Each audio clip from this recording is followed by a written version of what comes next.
episode 048. Courtney Turner is a seasoned teacher with 22 years of experience and the creator of Home Sweet Preschool, a hands-on curriculum designed to help overwhelmed mums teach their preschoolers at home. She specializes in creating simple, engaging lessons that foster a love of learning, along with time-saving routines for busy families. In her small town of Eureka, Kansas, Courtney owns Wonder Room Learning and serves families locally and internationally. Welcome to One Voice Can Change the World, the podcast where music, culture, and empowerment come together. I'm your host, Tina Bangle, vocal coach, singer, and advocate for finding your unique voice and using it to make a difference. Each episode will dive into stories, strategies, and insights from remarkable individuals who inspire change through their passions. Together we'll uncover how one voice, your voice, can transform lives, create connection, and leave a legacy. So tune in, be inspired, and let's amplify the power of your one voice. This program was brought to you by my new online course, Little Voices.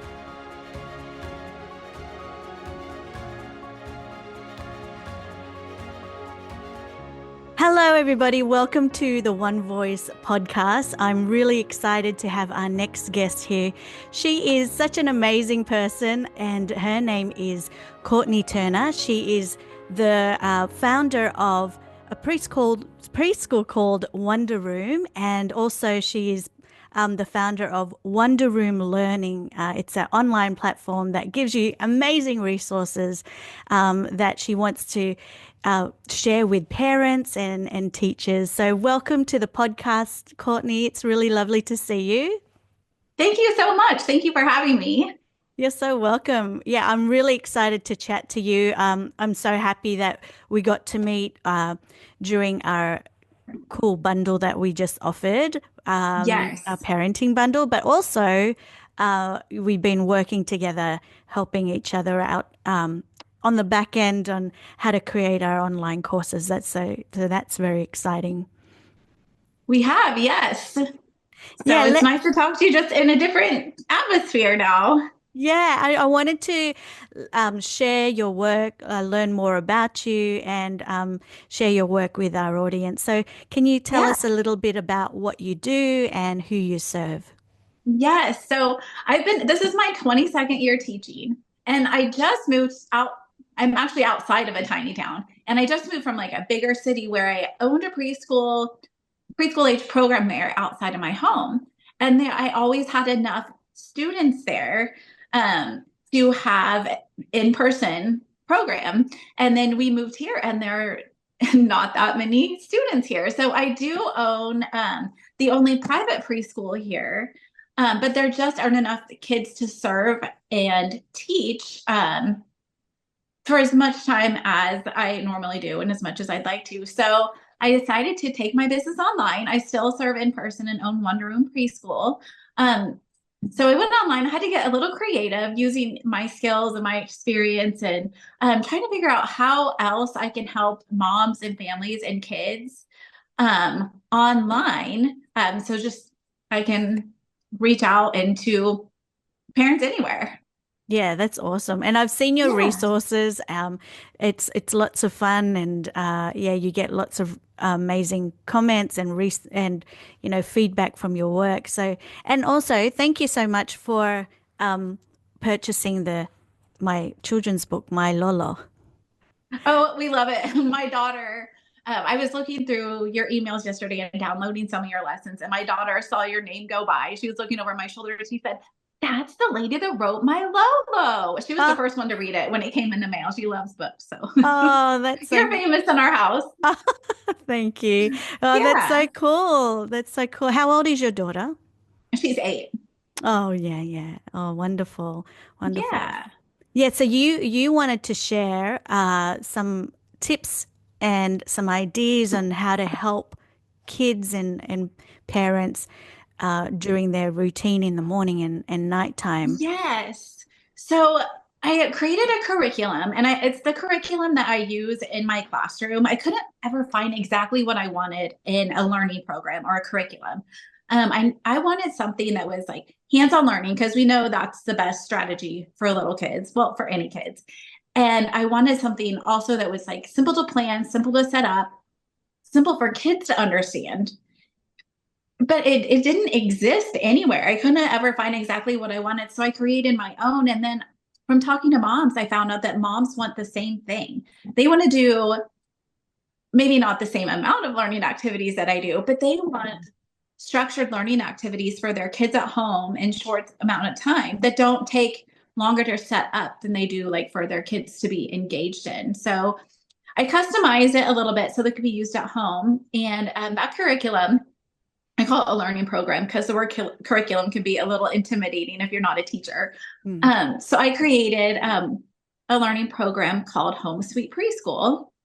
And I started that well, I've been using my version of it for 8 years, but I customized it for moms starting in September. But then the more I talked to moms and I was getting great feedback about the activities, but I kept asking, how else can I serve you? How else can I help your family? And so many moms said, well, we love all these activities. We have all the ideas, from you and on Pinterest and Facebook mom groups and everywhere. There are so many ideas and so many things we want to do, but we're so overwhelmed during the day that that time gets away from us. And even though that's a priority, the learning activities or one-on-one time connecting with your child, doing something even for 5 or 10 minutes a day, just somehow it just gets away from you. And they were saying, help us help us not feel so overwhelmed so that we can do these activities that we know that our kids need and that we want to do with them.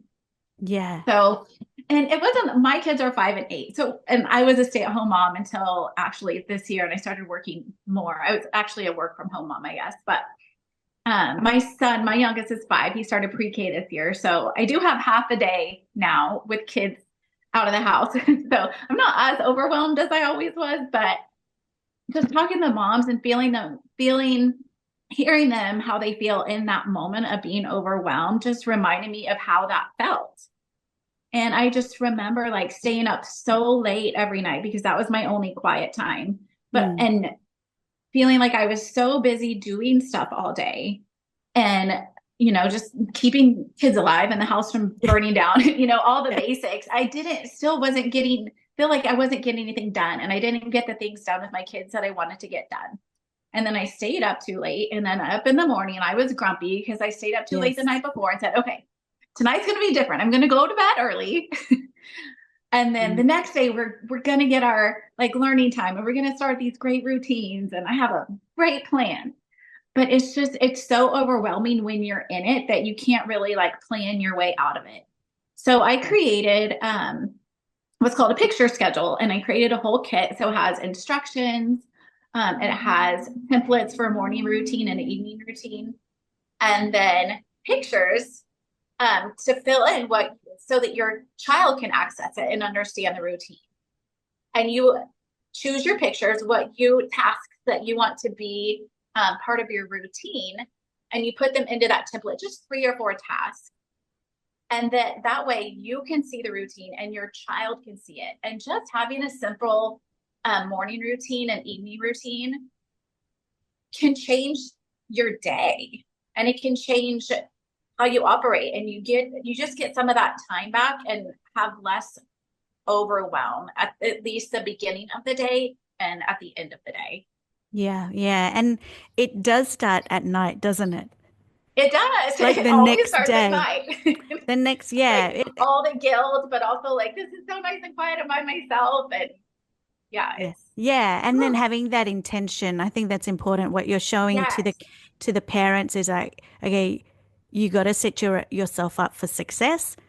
And yeah, and it's a really good way to structure your mornings, because when you do your morning and you get things ticked off and and things are running yes, smoothly, it helps you throughout the whole day. And then yeah, that's it really does. cool. And I feel like as a mom, like afternoons can be like totally unpredictable.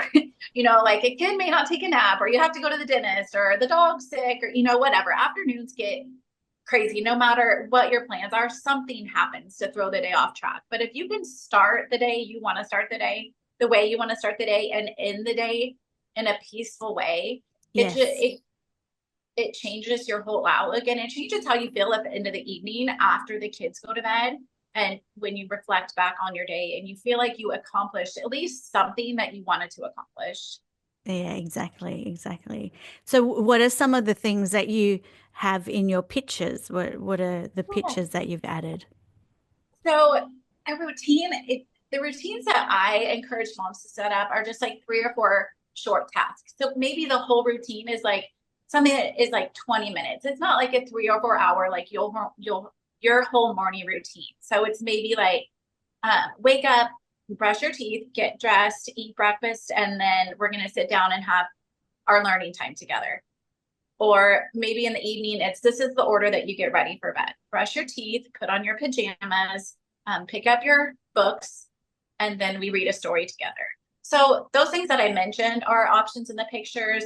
There's things that are kind of like what you might think of as like chores, like helping clean, pick up your room, bathing, just any like small daily task, making a snack, eating a snack, laying down for like rest time. Yes. But there are things in there that are fun too, like playing or building with blocks or playing a game with mom. I put 20, I believe it's 21 different Oh, images great. there in there to choose from. So you can customize it with whatever works. And I have colored ones too. And then I did the same ones in black and white. So you have the option for printing, but I put blank ones also. So moms That's can like write in, and you don't have to be an artist. You can draw a little stick picture, just something to represent what that task is. But I try to think of pretty much everything that would be in a typical morning routine and evening routine. yeah. Oh, that's great. That's great. And that would have been helpful for me too. As Yeah, yeah, it is. It's growing up. helpful for everybody. Yeah, I mean, growing up for myself, but also for my son as well. Oh Yeah, and yeah, it is. Yeah, my husband loves structure, and he's yes, very routine. And my son is as well. And but growing up, I was never like that. My parents weren't like that.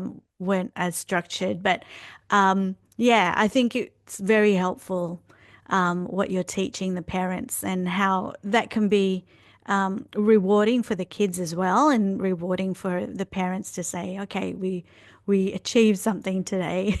yes, and it really teaches kids like accountability, Mm, and because and also it takes the um, power struggle away from you as the mom and your kids, because no kid that I know at bedtime is like, yay, I get to brush my teeth and put on my pajamas and go to bed. But if you have that picture schedule, you can hang it like on a bedroom door, on the bathroom mirror, somewhere where it's really accessible. And say, okay, what do we do first? Okay, not sure. Let's go look at the picture schedule and see. And so maybe it's brush their teeth and say, okay, now look at the schedule. What's next? Instead of saying, go brush your teeth, go brush your teeth. yes. Did you brush your teeth? And you can refer back to that schedule and let the schedule be, or the routine, and let that routine be the boss, because it's really hard to argue, with a piece of paper. Exactly, exactly. But No, that's amazing. one thing I do recommend is having whatever the last thing is in your series of 3 or 4, having that be something that is desirable for your child, so that they're not feeling like they're working towards doing something they don't want to do.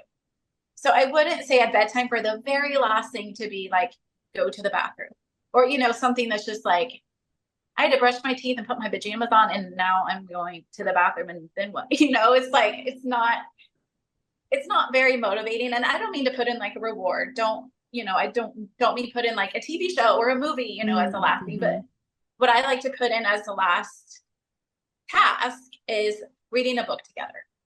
Yeah. So it's, like once you get done with all these things, we'll sit down together and read a book.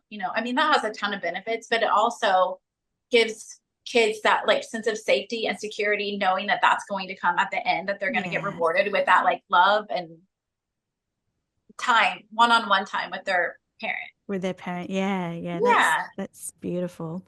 I love that. Is there anything that you wanted to chat about?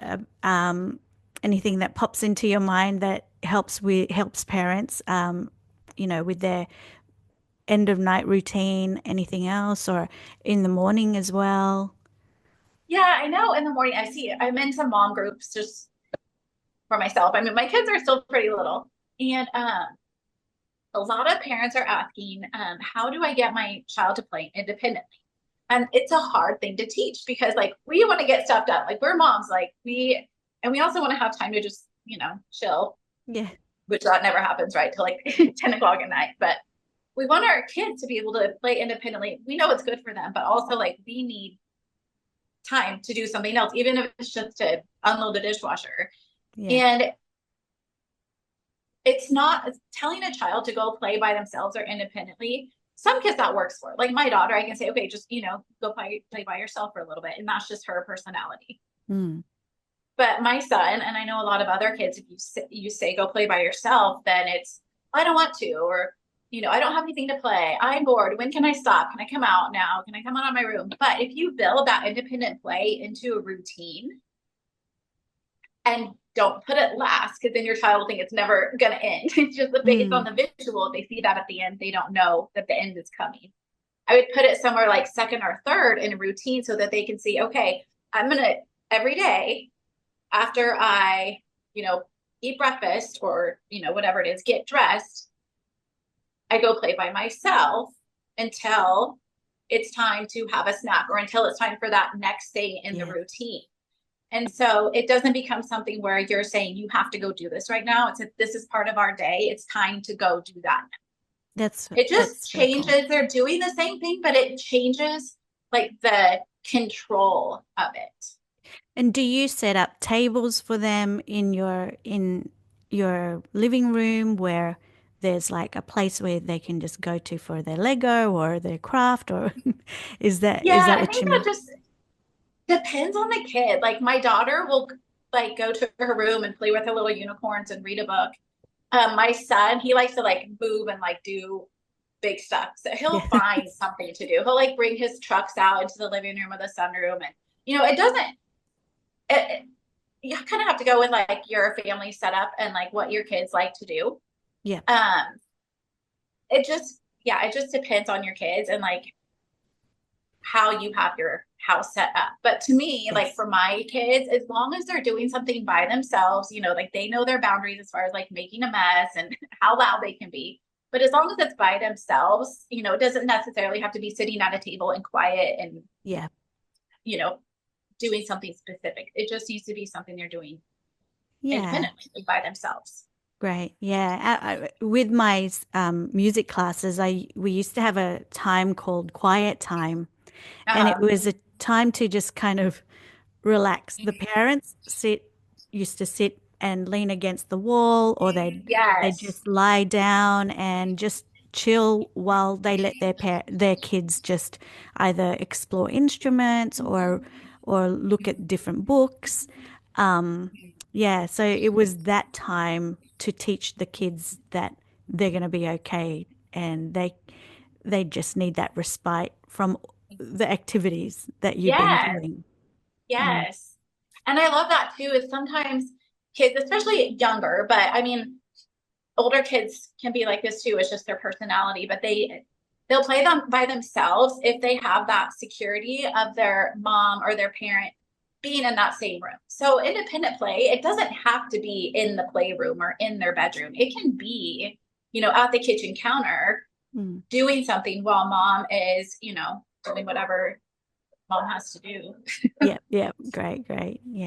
All right. So I've been following you on Instagram, and I just love your amazing little tips that you have, and your videos that you put up on Instagram to help parents. And your latest one was the bookshelves and decluttering the bookshelves. Yeah. Yes. It is so hard to get rid of books. I always had the hardest time. Like I would just think, okay, I need another bookshelf. I need another bookshelf. But I mean, at a point, like Mm. you do have to declutter and get rid of some of the books. But it's hard because I feel like they seem really small. So it feels like we shouldn't have to get rid of them because they're little, but we know how good they are for kids. And so we don't want to get rid of something that's good for them, right? Mm. And like a lot of them are gifts and some of them are sentimental. Some of them, we like to keep them because we got like a really good deal on them or keep Yes. them because they were really expensive, So I feel like that's a really hard thing to get rid of. But I did just do a post and actually just wrote a bookshelf decluttering guide. And it teaches a system of decluttering your kids' bookshelf without like letting your emotions like get involved in it. Yeah. So it's a hard thing to do and it's a process, but at least it'll get you started and kind of get you in that mindset of like it's okay to get rid of books and this is how you can do it. And this is all we also deal with like the sentimental books. So I'm not just saying Yes. throw away, the books with the grandma's signature. No, like we talk about dealing with that. Yeah. We talk about like what happens when you get more books and also like a really simple system you can maintain your progress and have your child, even like a 2 or 3 year old, involved in that. Yeah, yeah, I remember like we had to declutter Christian's books as well. And now he's Yeah. finished school, so so now Yeah. he's got books, he's got textbooks as well. So we've been giving it to the Yes. neighbors who go to the same school and yeah, it is a process.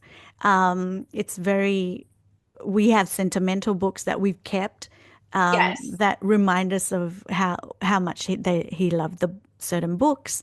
But Yes. yeah, and I still have some books from when I was a kid and yes, they're like my favorite books. They bring back memories and my daughter loves some of them too. But something I will say with those sentimental books that maybe they were like for a baby's age and your kids kind of outgrown them, or maybe they're just storybooks your kids don't really enjoy, but you want to keep them because they were from, a baby shower or whatever sentimental reason. What we do with those, we take them off the shelf and they go inside your child's keepsake box hmm or like memory box. So then they're stored in there instead of on the bookshelf. So that the books on the bookshelf, we want those to be books that your child wants to reach for. So even though to us, maybe those like sentimental books that are being read, we don't want to call those clutter because it doesn't sound like a great way to refer to them, but they are like to a kid when they see them, it's visual clutter because yes, they yeah, know they don't want to read those books. yes, And so they really have no purpose sitting there. They can go in the memory box, but you also have to remember that memory box is like a container also that you have to respect the boundaries of that too. So it's all just kind of like priorities of what is worth taking up space on your bookshelf and mm, what's worth taking up space in that keepsake container that you have. I get like a 12 by 12 photo box each year for each kid. And when that's full, it's full. And hmm I don't think I've ever actually filled one up in one year. But if you do, you kind of have to decide, like this one's full. Am I going to get rid of this book that I'm putting on top or something underneath to make room for the book? But you just have yeah, to prioritize, but make sure the bookshelf are not cluttered if you want your child to actually go over to it and mm. choose to read a book rather than, do something else. It needs to be something that's not cluttered with books that don't mean anything to them. Yeah, yeah, that's true. Yeah, thank you Yeah. very much for putting my book on your shelf Oh, we in love my it. Lala. My students loved it. They were cracking up. It's such a funny book. And Ah, yeah, we just love it. oh, I that's mean, so anything that cool. had, the little surprise, and I won't say what it is because it's so funny.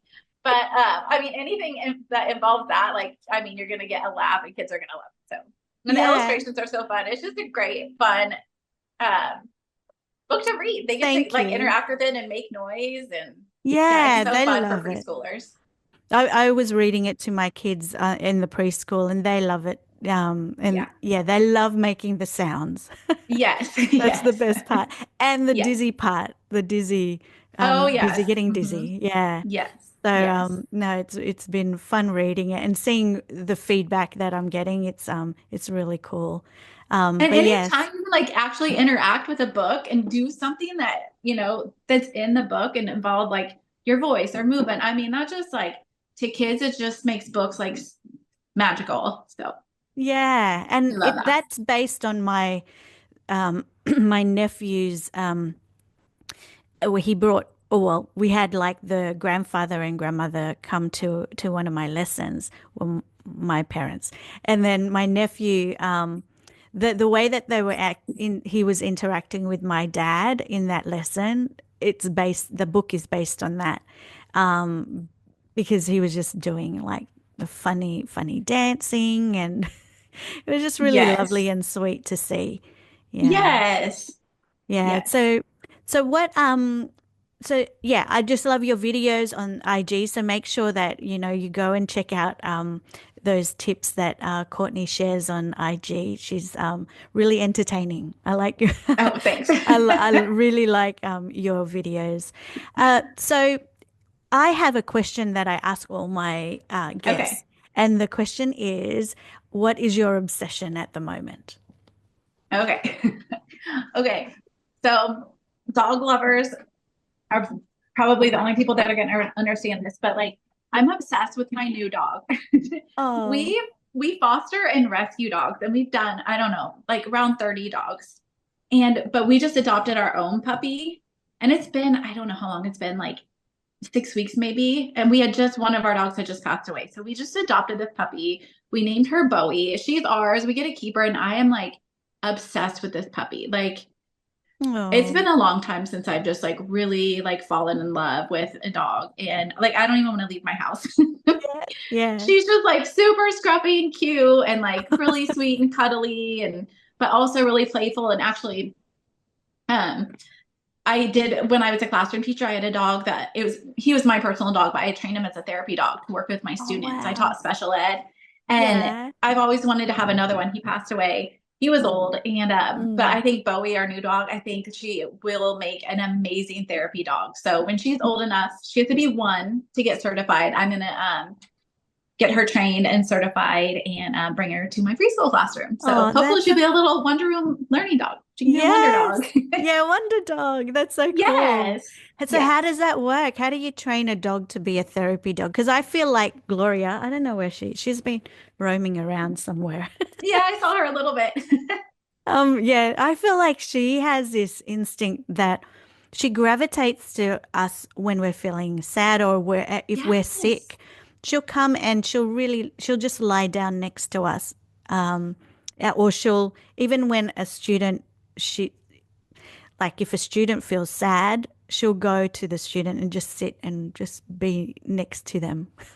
It's really weird. Isn't it amazing? My Yeah. my dog Carter, that was a therapy dog, was like that. And so I think when a dog just has that natural disposition, like the training actually isn't that hard. You just have to, jump through the hoops of it. But here he did basic and advanced obedience classes. And then I mean he was so smart, and I'm sure your dog is too, they just like pass those really easily. And then we did a very short therapy dog class, which they test them on like they do like a lay down and stay, and then you have to walk away, and then like somebody will go by it that's like limping or in a wheelchair, that's kind of like has some different movement, Mm. and just make sure that the dog's not anxious around things like that. And so they Oh, do yeah, there's a organization called Therapy Dogs International, and there are trainers around the world that are certified to test for that. And then in public schools, then they also have to go through different testing to be in a public school. So that's so cool. And yeah, it's just do it's a lot of obedience, and then just also making sure they have that disposition that like different sounds or movements or objects aren't going to make them nervous. yeah, yeah. Because are there any dogs that feel like tired of being a therapy dog? Do you know what I mean? Like if they're at a school and there's a lot of kids, Yes.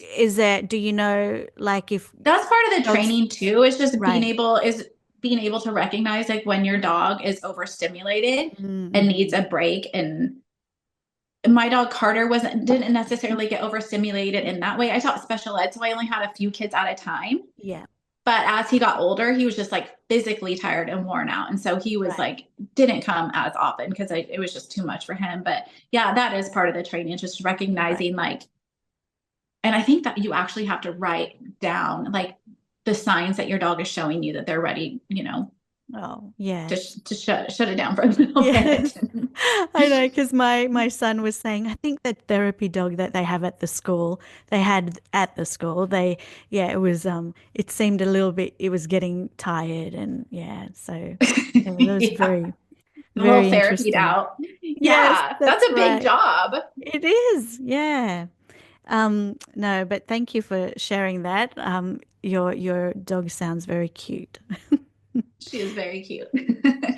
Okay, I so think you appreciate them more when you've seen we've had some very difficult dog situations, just being in right. rescue. So I definitely appreciate the ones that just have like a very easy disposition. So Nice.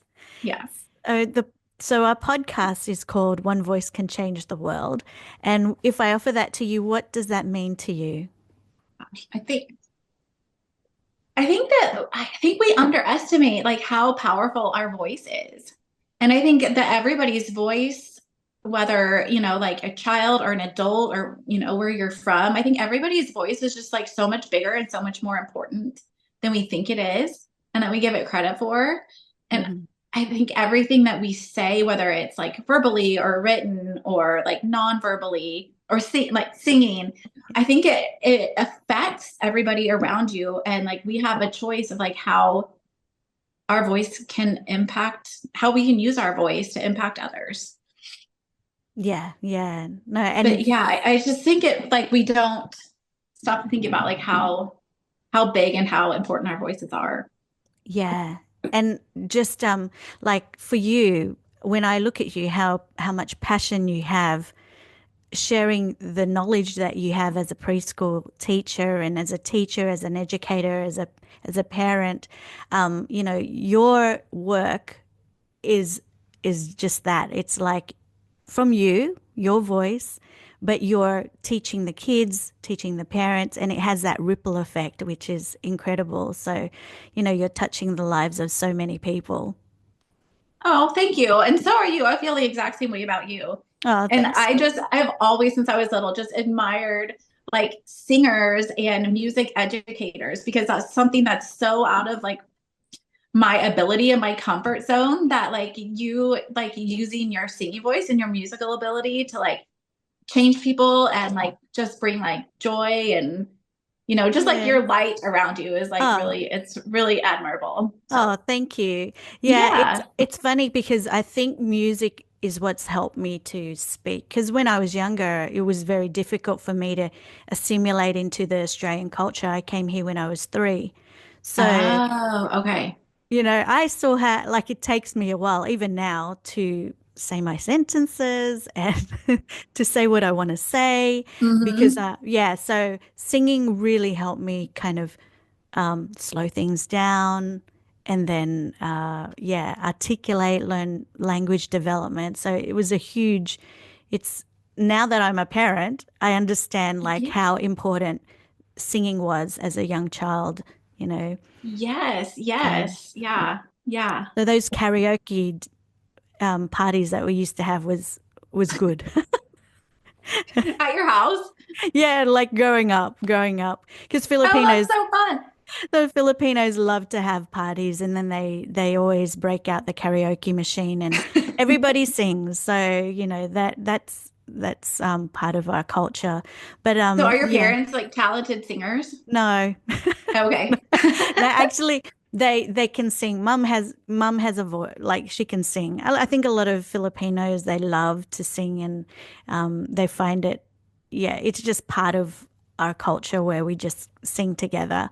But yeah, I'm the only one that kind of took it professionally. Yeah.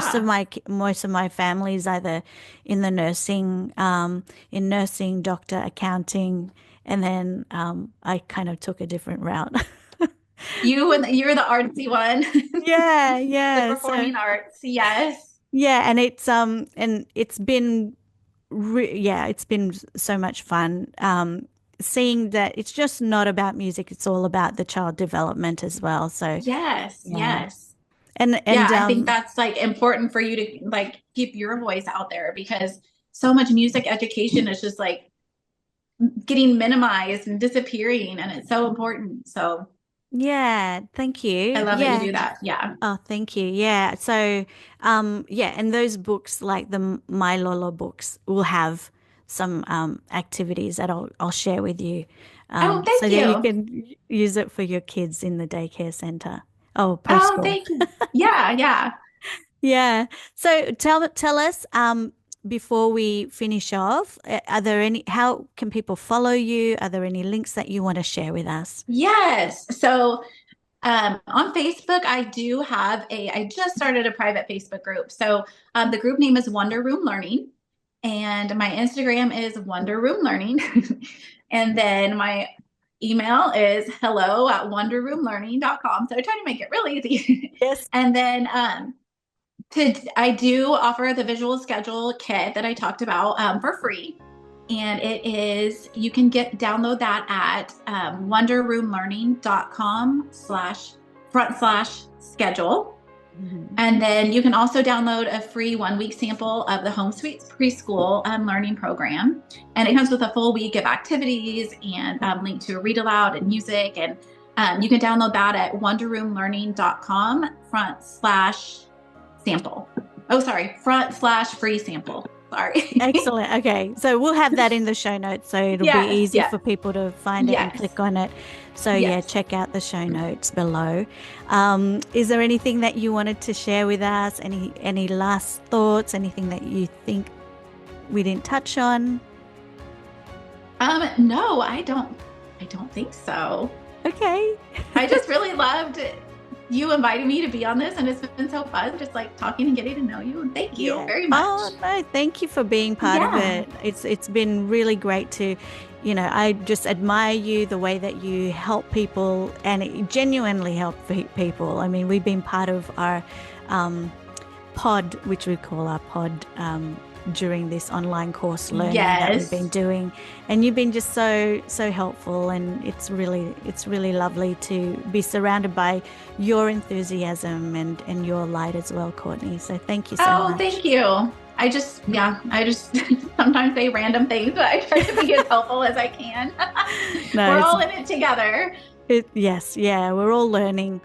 So thank you so much for being part of the Thank podcast, you. and make sure you follow Courtney and check out her work. Make sure that you check out her free resources too. All right, Courtney, thank you so much. Thank you, Tina. See you. Bye.